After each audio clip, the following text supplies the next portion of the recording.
These are all diamonds in here. Two brothers from the Mason family hunt deer in a wide grassland. Joe is the eldest. Danny is the youngest. After a successful hunt, they walk back to their car and prepare to drive home.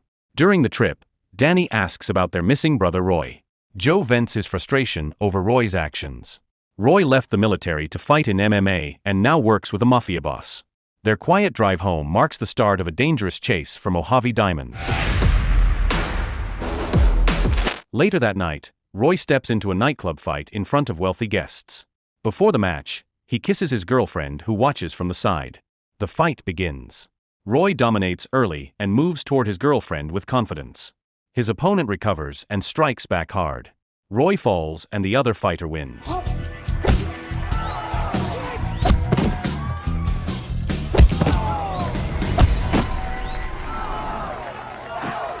Julian, the mob boss, is furious. He meets Roy and accuses him of losing focus. Julian had bet millions on Roy and lost it all. Soon after, Julian's men drag in Roy's girlfriend. Julian kills her in front of Roy. Less than an hour ago, you were fucking her brains out. Julian then takes Roy to a hidden base. He orders Roy to deliver a rare diamond worth $50 million. He offers $1 million as payment. Roy asks why Julian will not send his own men. Julian points to Roy's driving skills, his debt from the fight, and the presence of Joe, a strong older brother. Julian demands collateral and threatens Joe's wife and children to secure the deal. Roy, who has no family of his own, listens in silence. Roy grows anxious. He and Joe have not spoken in months. He tries to call Joe, but Joe refuses to answer. The next day, Danny, an army soldier, spends the morning at the military base. A friend invites him to a basketball game during their upcoming days off. Danny declines because Joe has asked for help with the family farm. After work, Danny drives to the farm behind Joe's house. Joe tells him that Roy called the night before, but he ignored the call. Danny knows their relationship is tense and suggests that Joe should have answered. He worries Roy might need help. As Danny changes into his uniform, a truck pulls up. Roy steps out. Joe's wife and daughters greet him warmly since he has been away for a long time. Danny notices the arrival and runs to the back of the farm to inform Joe. He urges Joe to meet Roy, but Joe refuses. He believes Roy has brought another problem and is still angry about Roy's work as an MMA fighter for a Mafia boss. Roy overhears the conversation. The brothers argue again. Frustrated, Roy turns to leave. Danny follows and asks him not to take Joe's words to heart. Roy invites Danny to join a delivery trip outside the city in the coming days. He explains that he first planned to invite Joe but decided against it after hearing Joe's harsh comments. Danny, glad for the chance to reconnect, agrees to go since he has time off from the army. During the drive, Danny tells Roy that Joe still cares but struggles to show it. Curious about the job, Danny asks about the delivery. Roy says they will pick up the goods from a warehouse the next day. That night, after covering many miles, Roy brings Danny to an underground fighting arena run by a friend. They watch a fighter named Big Duke defeat several opponents with ease.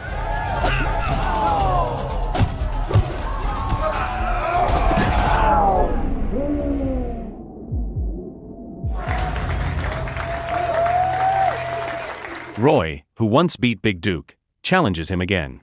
Big Duke accepts, eager for revenge. When the fight starts, Roy quickly gains control and wins without difficulty.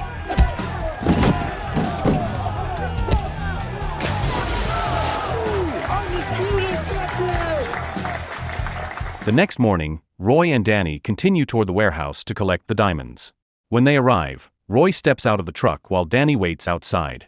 Inside, Roy meets Polly, Julian's trusted associate. Polly explains that the diamonds are hidden in a bottle to avoid police attention. These are all diamonds in here. Before Roy leaves, Polly warns him to stay careful and deliver the package on time. He reminds Roy that if he fails, Joe's wife and daughters will face Julian's retaliation. Roy returns to the truck and they drive toward the drop-off point. As they travel, the fuel gauge drops. They stop at a gas station to refuel and take a short break. Roy and Danny walk into the convenience store for drinks and a restroom stop. Their break ends abruptly when 3 cars pull in and a group of thieves storms the station. They attack customers and staff without warning. Security guards try to respond but are shot and killed.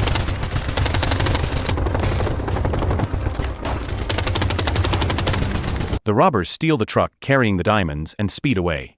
Roy and Danny grab the store owner's car and give chase. During the pursuit, Danny presses Roy about the cargo. Roy avoids the question. The robbers notice they are being followed and open fire. Roy fights back, but the attackers force them to abandon the damaged car. They continue on foot.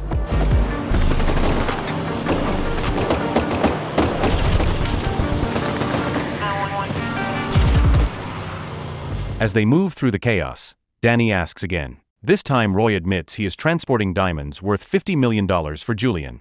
That night, Julian learns from his men that Roy has not reached the delivery point. He begins to suspect theft. Meanwhile, Roy and Danny rest in a remote savannah with no phone signal and no nearby settlements. The next day, the robbers who stole the diamond meet at a hidden location with Polly, the planner behind the heist. Polly intends to frame Roy for the theft and make him look guilty. Meanwhile, Joe returns home with gifts and is shocked to find his house destroyed. His wife and daughters are missing. At the same time, Roy and Danny keep walking through open land searching for a phone signal. After hours, they finally find one. Julian calls first. He warns Roy not to run with the diamond. Roy explains that a gang stole it, but Julian shows no concern. He gives Roy 48 hours to recover the diamond or Joe's family will die. Soon after, Danny gets a call from Joe. Joe tells him about the kidnapping. Roy then explains the entire situation. Joe, furious that his family is in danger, demands their location. Before leaving to meet his brothers, Joe visits the farm and opens a hidden room filled with weapons. He once served in the special forces and kept his gear. He selects a few firearms and ammunition, then sets out. Danny grows angry with Roy for bringing this threat on the family. As the afternoon passes, he calms down. He apologizes, knowing they must work together. After a long night without sleep, Joe reaches the meeting point. He confronts Roy and demands to know who took his family. Roy says Julian is holding them at his residence. Determined to save them, Joe, Roy, and Danny head toward Julian's location. The next day, the three brothers reach Julian's compound and begin their rescue. They move quietly and take down several guards. Joe tells Roy to enter the house while Danny stays back as a sniper.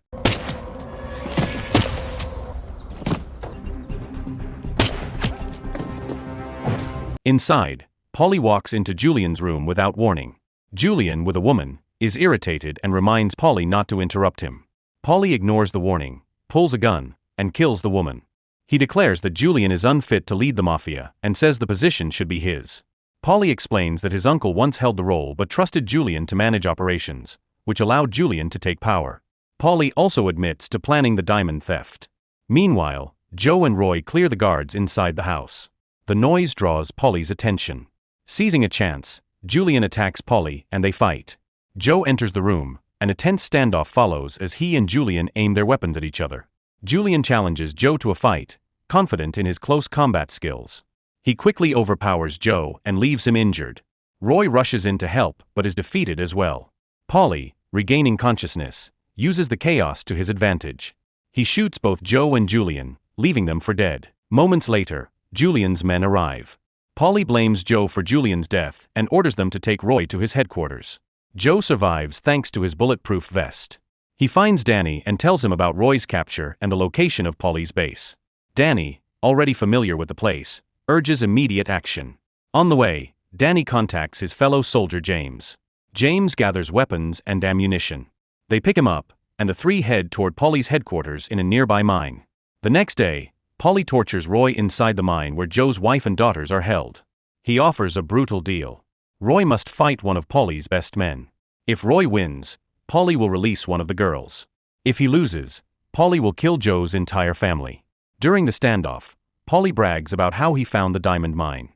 He says he discovered it by accident while using explosives with a friend. When they uncovered diamond fragments, greed took over. Polly killed his friend to keep the mine and its profits for himself. Polly signals his men to attack. Roy, exhausted, struggles to defend himself and is soon cornered. Outside, Joe, Danny, and their team battle Polly's guards in a fierce fight.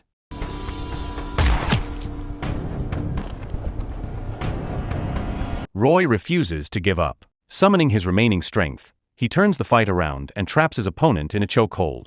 At the same time, Joe and Danny break into the mine and launch their assault.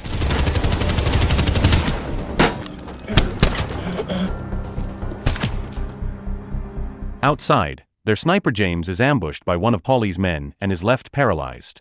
Roy moves to free Joe's wife and daughters while Joe confronts Paulie, who tries to escape. Joe aims his gun, but his weapon is empty. He charges forward and engages Paulie in hand-to-hand combat. Just as Joe gains the upper hand, 2 detectives arrive and stop the fight. The authorities arrest Paulie and his crew, ending the FBI's long hunt. Joe's family is rescued. A detective thanks the brothers for their help in capturing the gang. In the closing scenes, Roy chooses to leave MMA behind and work with Joe on the family farm. The brothers spend time together on the land, riding through the fields as they did when they were young. They rebuild their bond and look ahead with hope, united and determined to protect their family and their future. So the moral of the story is, if your family calls, pick up, because ignoring them can turn a simple hunting trip into a diamond heist, a mob war, and a full action movie before breakfast.